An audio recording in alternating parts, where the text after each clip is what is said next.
Buenas tardes. Ya me conocen, soy Juan Carlos Vanetti.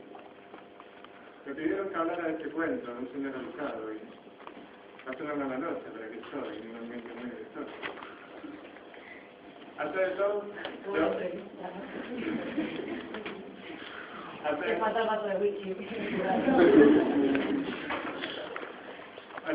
debo pedir disculpas por este tributo que siempre me fue vedado, que era el de la elocuencia.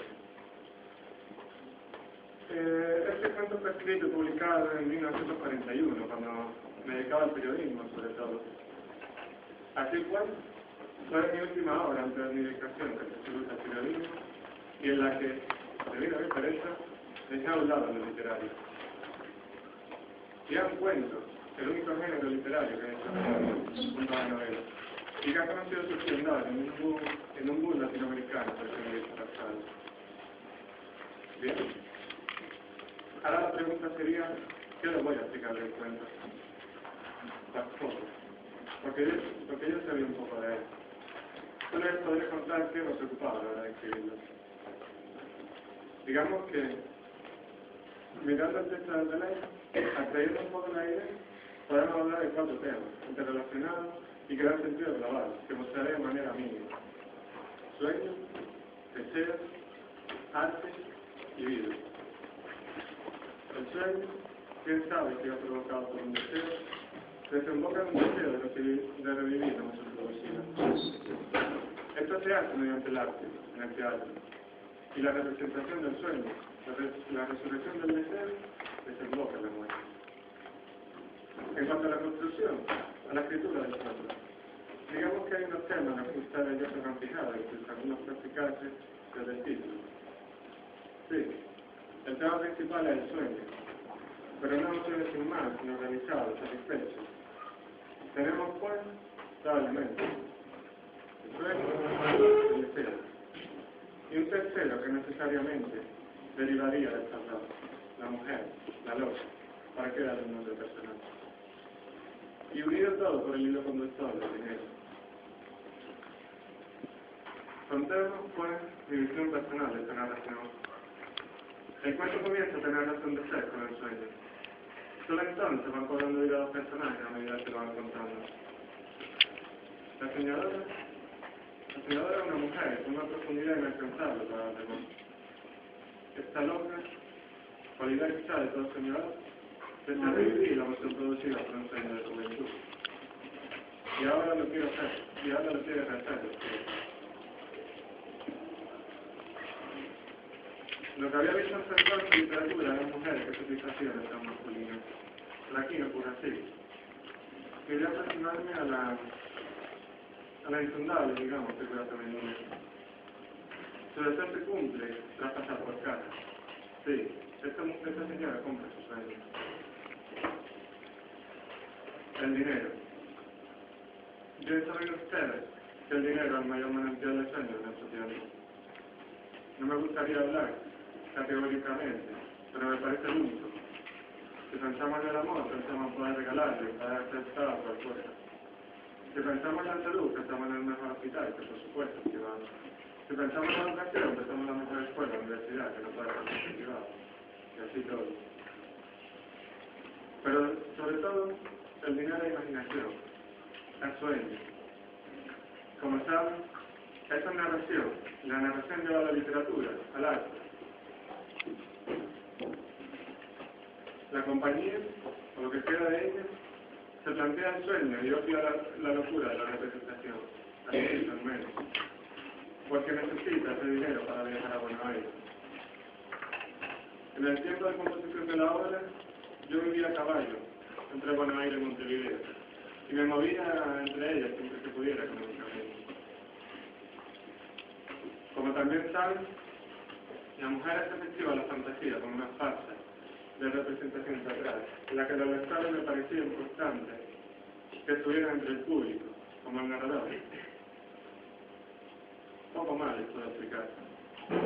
Bueno, sí, entre la acompañanza de la loca en la obra hay una cierta jerarquía en cuanto a la altura de su comprensión, de su compadecimiento. Abajo quizás se situaría Landman y arriba iba a hablar. Pero será mejor que hablen ellos, que expliquen la vivencia personal que tuvieron, en la que desembocó esta anécdota. Hablará primero Lama, un poco en tierra de nadie.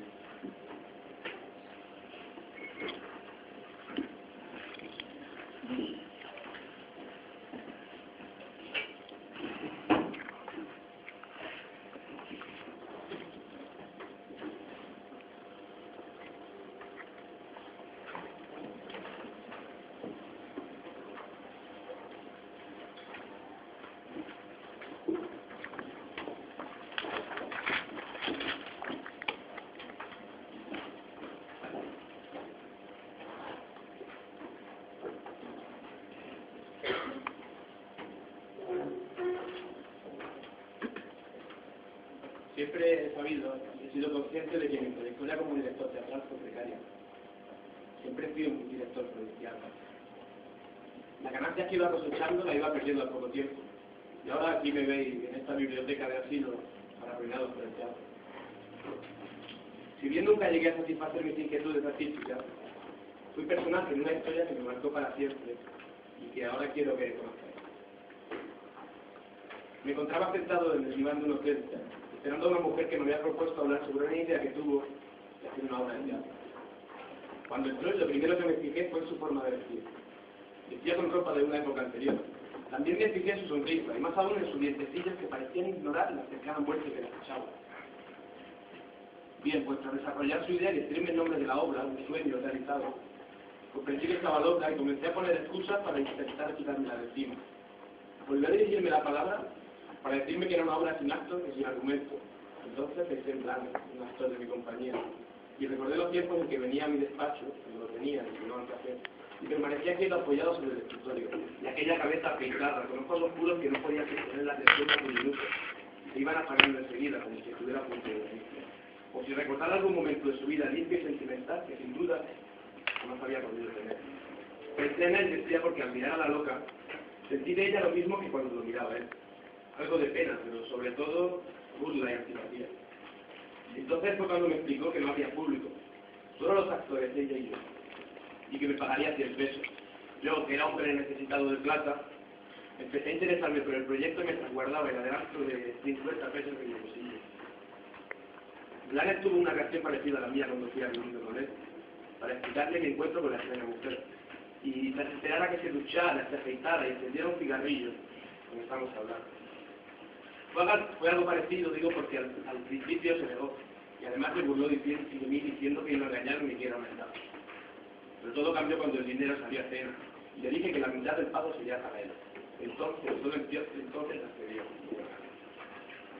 En mi segundo encuentro con la señora, el primero de esta con Blanes, empecé a sentir que aquel era un negocio normal. Y no sé por qué también se fumó de mi mente la idea de que aquella mujer estaba loca.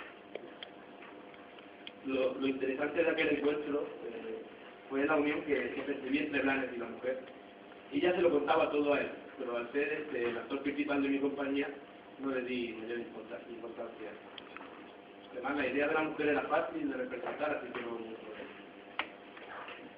Un tiempo después, ya en el teatro, estando Blanes borracho y sosteniendo su temblorosa mano el sempiterno cigarrillo, me contó el actor que había estado investigando sobre aquella mujer. Y lo que me sorprendió fue que me dijo que no estaba loca, que al menos era lo que le habían dicho a él, y que sí que era un poco rara. También me dijo que toda aquella historia era un sueño que había tenido, y que quería llevar a la práctica porque en experimentó una sensación de felicidad que quería volver a repetir. Llegado el día de la representación, la mujer llegó alrededor de las 10, y yo no podía hacer más que fijarme en ella. Robó mi atención su sonrisa de enfermo que me erizaba los nervios. Llevaba el mismo vestido negro que la noche anterior. Me impresionó mucho el teatro vacío, y solo pude ver a Blanes en la platea. Mientras yo seguía con casi todos los sentidos puestos en la loca. Seguía sus movimientos por el teatro. Me encontré de repente en el centro del escenario dando una palmada para que todo comenzara. Y fue en ese momento cuando empecé a comprender qué estábamos haciendo. Pero jamás pude decírselo a nadie al no ser capaz de explicarlo con palabras. Cuando todo acabó, Blanes seguía acariciando el cielo a la loca, como si no se hubiera percatado de que la escena ya había terminado y de que no podía seguir así toda la vida. yo me acerqué al cochero para que sacara el vehículo a la calle y hacía aligerar la llegada de la hora de marcharnos. Fue cuando Blanes me propició un golpe y me llamó la atención diciéndome que estaba muerto. Entonces lo comprendí todo, y ahora lo comprendo todo. El senador de Blanes se sitúa a medio camino entre ellos, y fue tan triste como ella. ¿No se da cuenta que está muerta, pedazo de bestia? Ser yo testigo y partícipe de este triste final. Pues claro, este hijo adoptivo del triste Hamlet no sabía nada más que arruinarse temporada sí, temporada. Y no tuvo otra cosa que el día que visitarme en mi pequeño piso para que lo ayudara a este trabajito. Que empezó como una locura y mira cómo ha terminado. En verdad, a Darme solo le interesaba lo que no le interesaba en ningún momento lo que él se hizo. Él solo quería su estúpida plata para volverse a Buenos Aires. Y yo seguro me dejaría arrastrar por unos cuantos pesos que me dan y que apenas me ayudan en la mano. A ver, eso sí, el vino de la cerveza sí que me duele. ¿Qué de hacer? Esa es la locura cuando vivo y siento. Intento evadirme de la realidad y jugar a soñar. Soñar despierto en un medio control de mi sueño, mientras el alcohol me ayuda a imaginar. Así vivo, intentando soñar. Soñar despierto, ya que dormido no puedo, porque no sé ni a dónde voy ni de dónde vengo. Sí sé beber con placer. Se lo dije al asma, que no se trataba de una interpretación normal, y que no era solo meterse el dinero en el bolsillo. Ese encargo no era normal. Esa escena era una locura. Y tal. Decidí acercarme a ella con mi aire de conquistador. Y una noche, de adolescente, supe al final de qué se trataba. Solo quería representar un sueño que había tenido y a ninguno de los personajes conocía. Vamos, una locura. Cosa que al alma no le importa. Yo quise saber e intentar comprender aquello. Y solo pude llegar a entender que no estaba loca y que lo que quería realizar no era una locura. Era un deseo. Y poder pensar que solo el deseo de una mujer sería una noche con un gran como yo. Eso creí la primera noche, cuando entré con ella en el hotel. Que sería una más a la que complacer, pero al final fui yo el que salió satisfecho. Porque pude conocer a una soñadora y conocer su deseo que quería volver a sentir. ¡Ay, lo que daría yo por haber tenido un sueño! Solo los tengo a medias. Ella, en cambio, lo tuvo y lo vivió como yo. Y ella, de ella solo sé que soñó, deseó y murió. Pero dejemos hablar del sueño.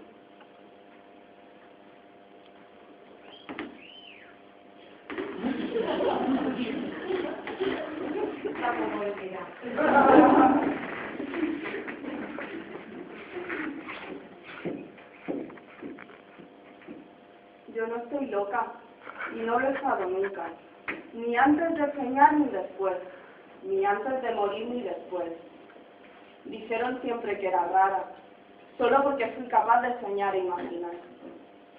Lo único que me pasa es que un día fui feliz, y quise repetir la experiencia, porque pienso que el pasado nunca se muere, ni siquiera es pasado. La primera vez que fui feliz, aún no tenía el pelo blanco. Soñé, y no sé por qué, como suele pasar siempre que uno es feliz, fui feliz.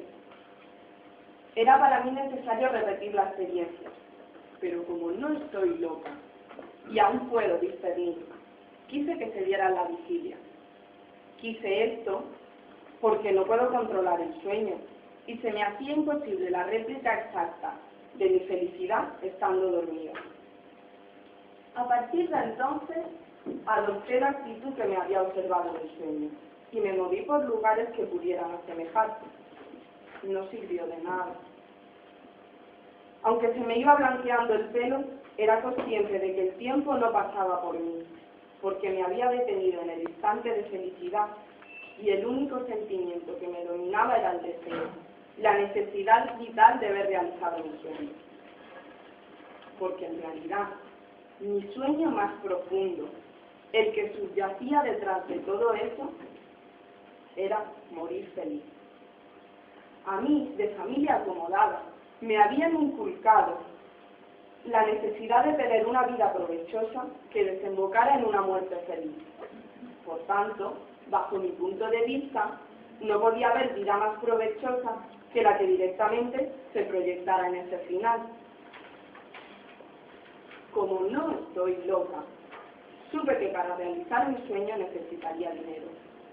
¿Cuánto valen los sueños? Sería más romántico decir que no tienen precio. Pero para las mujeres, que necesitamos que los hombres realicen nuestros sueños, vale lo que cueste saciar el hambre de estos, hambre sea de lo que sea.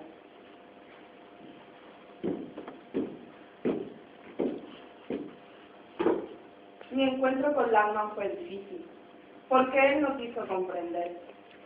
Tampoco yo quise intentar que comprendiera, porque desde el primer momento supe que no soñaba, y que probablemente nunca había sido feliz. Sin embargo, sabiendo yo que se había arruinado tantas veces, era consciente de que ese aire de derrotado y su cierto amor por el arte, sobre todo como saltaba a la vista por Hamlet, me iba a ser más fácil acercarme a él, y de que su hambre, solo de dinero, era fácilmente saciable. Qué triste me pareció delante de su comida, delante de su milanesa y su vino, algo despeinado y con el faldón de la camisa salido. Sé que desde un primer momento él se autoconvenció de que yo estaba loca. Así era más cómodo y su conciencia quedaba tranquila a la hora de tratarme. Tuve miedo entonces de no poder ver mi sueño realizado, ante tanta incomprensión, ante la imposibilidad de comunicarme. Casi me sentía como en una relación amorosa, donde siempre, al menos uno de los dos, es solo, generalmente los dos. Pero todo esto desapareció cuando conocí a Blanes.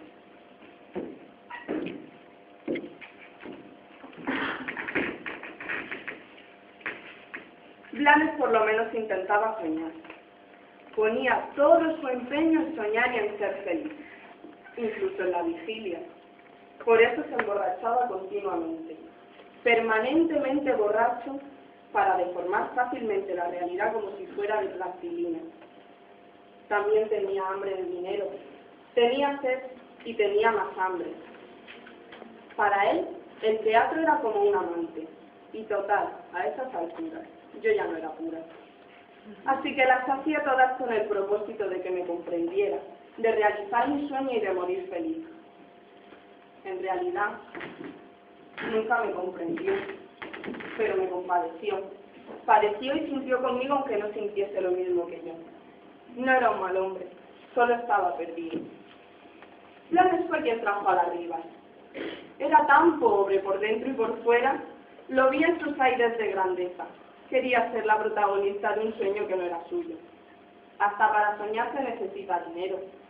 Y el poco que ella tenía no valía para soñar, porque venía de lo que los hombres pagaban para satisfacer sus deseos, y ya bastante bien empleado estaba. Fui feliz, desde que en la representación vi a Blanes beberse con avidez el jarro de cerveza. Sin embargo, me sentí completa cuando noté cada dedo enredándose en mi pelo, y al llegar a mis hombros era como si me fuera arrancando con suaves tirones una venda pegada a una herida de años pasados, solitarios. Pero a la vez, como me iba desmomificando, me iba corrompiendo el oxígeno e iba adquiriendo mi edad, envejeciendo y quebrando. Sí, señores, realicé mi sueño. Morí feliz entre caricias y envuelta en un aliento de alcohol. A nadie le dije que mi propósito era morir, porque la moral de Lachmann se hubiese sentido violenta, Blanes no me hubiese comprendido, y la Rivas se hubiese sobreactuado tanto que mi sueño hubiera sido irrealizable. A ellos solo les deseo que sean capaces algún día de desear, de hacer algo, de vivir y sobre todo que sean capaces de caer como yo en un sueño eterno.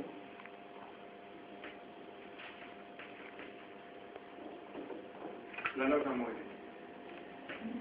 De hecho, ya sabe que va a morir cuando narra su sueño. No quería dramatismo sensiblón y fácil de narrar a la señorita. La muerte es lo que es, y la poesía del balado son obras del lector. Pero nunca puede ser visto como una tragedia este cuento. Una comedia más bien. Y la muerte plácida, sí. Porque la vida es un paréntesis entre el mundo del sueño y el sueño eterno.